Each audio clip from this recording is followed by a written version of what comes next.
You guys probably can obviously hear it. I have a North American accent. Specifically, I have a Canadian accent. However, I live in the US now, and the US has some stereotypes, but we're not going to get into some of those because they're not all great. But one of them is that we humanize our pets too much. We treat them like they are children, which, I don't know, it's a good thing and a bad thing in my opinion. But I have two pets. I have a dog and a cat. They're both rescues. I used to work at an animal shelter, and so I have strong feelings about this topic. And so that's how I got the idea for today. Today, we are talking about pet culture in the US and just how massive the industry is. I didn't realize how massive the industry is until I was researching this. But, anyways, I have my notes. Let's get into it. First off, for starters, we're going to talk more specifically about companion animal ownership, not like fish and hamsters, which are still legitimate pets, but we're not going to be, at least I hope not, we're not like treating hamsters or fish like kids, right? We see this more with dogs and cats, maybe a parrot or a horse or something, you know what I mean? So the USA has one of the highest rates of pet ownership in the entire world, with 67% of all households having at least one pet. That's a lot. That is a lot. Dogs and cats are definitely the most popular pets you'll see here, but then you also see a lot of fish and birds and those other smaller animals. Those are also pretty common. And honestly, we would do anything for them, especially my millennial generation. Our dogs, our cats are so important to us. I remember reading this news article recently, and it was titled, "Millennials are buying houses so they can give a backyard to their dog." That's the level of love we have for our pets. With that love, that devotion, comes with a massive pet industry.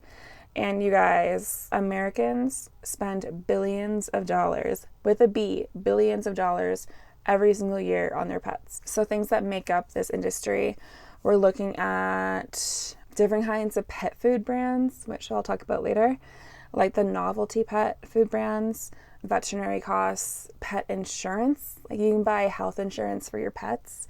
What else here? Oh, grooming services, and the last one's like luxury goods, like clothes and stuff for your pets. Girl, maybe if this doesn't work out, I can get into pets, the pet business. Oh, I forgot one. Pet sitting. We have an app called Rover, and I actually used to work on Rover, but it's a service where you can book your dog walker or house sitter, like dog sitter. And basically, you have a profile. You list all the things that you're willing to do, like medication administration or behaviors that you can work with. And you can take dogs out for walks, and you make $30 in 30 minutes. Not exaggerating. And what else? You can house sit. You can stay at their houses while someone's away on vacation and take care of their pets. You can offer boarding services, so the owner can drop their dog or cat off at your house, and you can watch them at your house for them. It's huge. I don't know. Maybe you guys have that too in your country, probably. Your own version of it. You'll also see a lot of pet-friendly policies in the US. What I mean by this is pets are accommodated for in like jobs, like certain jobs, they'll list it as an incentive or like a perk that you can bring your dog with you to work. I would not be productive if my dog was with me at work. No way. You can, what's another one?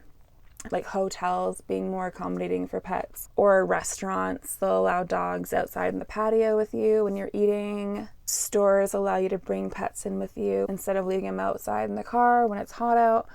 Things like that. So that's what I mean by pet-friendly accommodations or pet-friendly policies. So the craziest one is the work. I don't know. I would not be productive if my dog was at work with me. But maybe some people are, and it works out. I don't know. Okay, and this next point here, it's controversial, I guess. Or maybe not controversial. Polarizing, I guess, is a good way of saying it. Like, everyone has an opinion on this, okay? And that is referring to pet humanization, which that's just a fancy way of saying, like, what that is referring to is a dog is a dog. They're not a person. A cat is a cat. They are not a person.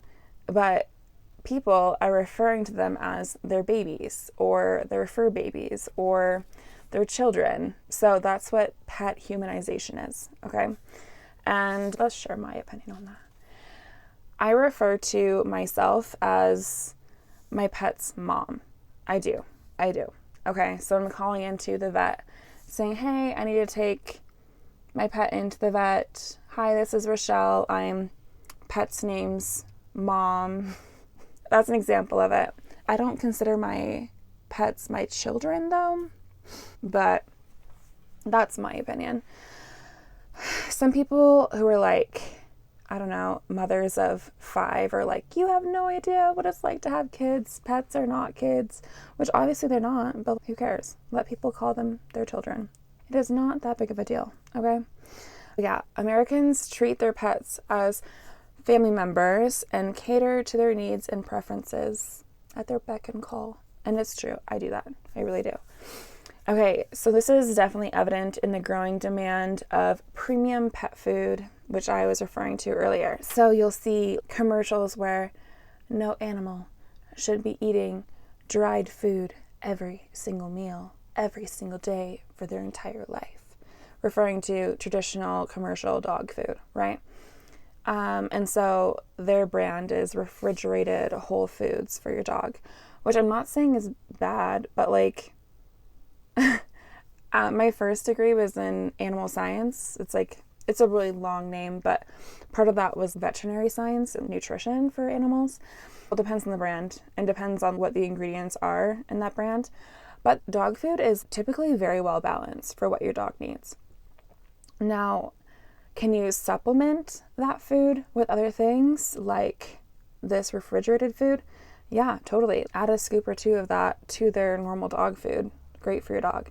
But having that as the only source of food for them, that refrigerated food as the only source of food, that's not good. But it's a huge industry. You will definitely see a lot of it. And it's on the rise. It's increasing quite a bit. You'll also see organic treats coming out, designer brands creating clothes for their pets or leashes for their pets. Just think of luxury goods for your pets, okay? Things like that. It's just targeting my generation who has all this extra money, not me, to devote to their animals because they want to. Okay, last topic, my personal favorite and the one that I am most passionate about, and that is animal rescue. Animal rescue in the US is huge. I keep saying that. It's so huge. I'm team rescue, but there's certain situations, there's certain scenarios, certain preferences, certain rationales that I agree with for purchasing a purebred dog or a designer dog, okay? But you'll see shelters everywhere. I would say every major city has an animal shelter. So these homeless pets are either brought in from the street as strays because they don't have a home they live in. And then you'll also see pets surrendered by their old owners. But anyways, pet adoption and pet rescue is very promoted here in the US. There's a lot of different agencies that have commercials on the TV, commercials on YouTube, whatever, promoting animal rescue. And this just helps with getting the awareness out for animal rescue. Oh, and with that being said, most major cities, they have animal welfare officers. They work for the city government and bring animals into shelters, and they can also do cases where they investigate abuse, so that kind of stuff. But anyways, those are my biased opinions. That's my whole spiel on animal rescue. I could go on, but I'm not going to. Let's get into the last part of this, and that is like the reasons why someone might want to purchase a dog in the US, or the culture behind purchasing bred dogs in the US. A lot of times they think that buying a puppy, a purebred puppy, will give them this best shot at having a well-behaved dog. And I don't know. I don't know. I don't like this. I don't agree with it at all. There's people who just should not raise animals. They just don't know how to train behaviors. I'm blunt. I'm really blunt, and that's what I think. They don't know how to train behaviors. They don't know how to be like stern. They need to be stern because they don't know how to. And then from that comes all these bad behaviors. So what I'm getting at is that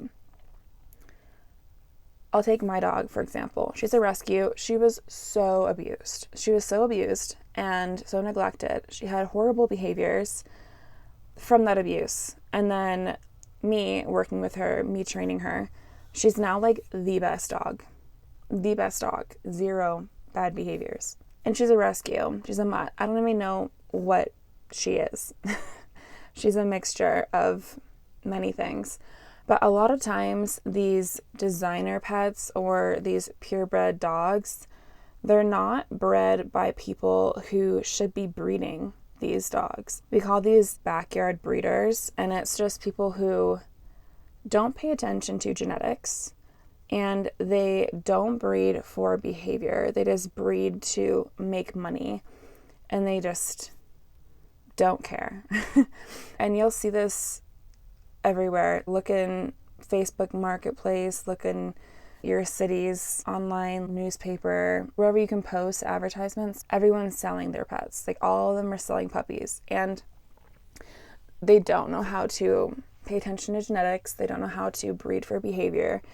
And this is what comprises most of dog breeding in the US. And for that, I definitely disagree with this opinion that raising a purebred puppy is going to give you the best dog. I don't agree with it whatsoever. And I have firsthand experience with that. It's not just this unbacked opinion. And on the flip side of that, we have these amazing, passionate, loving breeders who have been doing it for years. They are specialists in their breeds. They do home visits. They interview these potential parents. They breed them for what their breed is actually meant for. Maybe you're a hunter and you want a hunting dog. Like, you will spend really good money on getting a good hunting dog, right? But it's someone who's very reputable, very experienced in that scenario. That's when I would say, yeah, totally, buy a bred dog. Otherwise, there's so many puppies in the animal shelter. Just get a puppy from there. That's my opinion.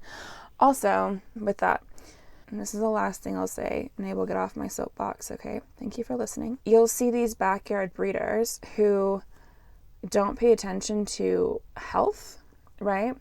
They don't really care what the health is. They don't pay attention to how healthy these puppies are in the future. Versus a mutt that you get from an animal shelter.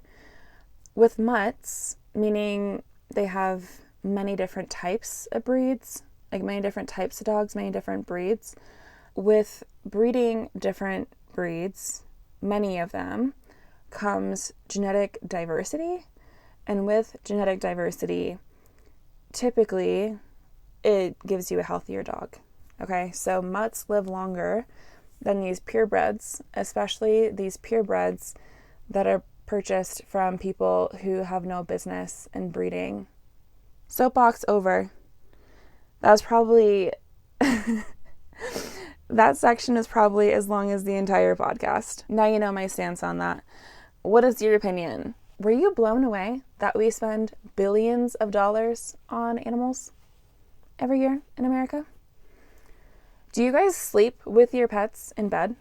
Because I do. Is that like taboo in your country? I want to know. Let me know. Say if it is or not down below in the comments. I want to hear it. Anyways, yeah, that's what I want to say. That's it. Thanks for listening, and I will see you guys in the next episode.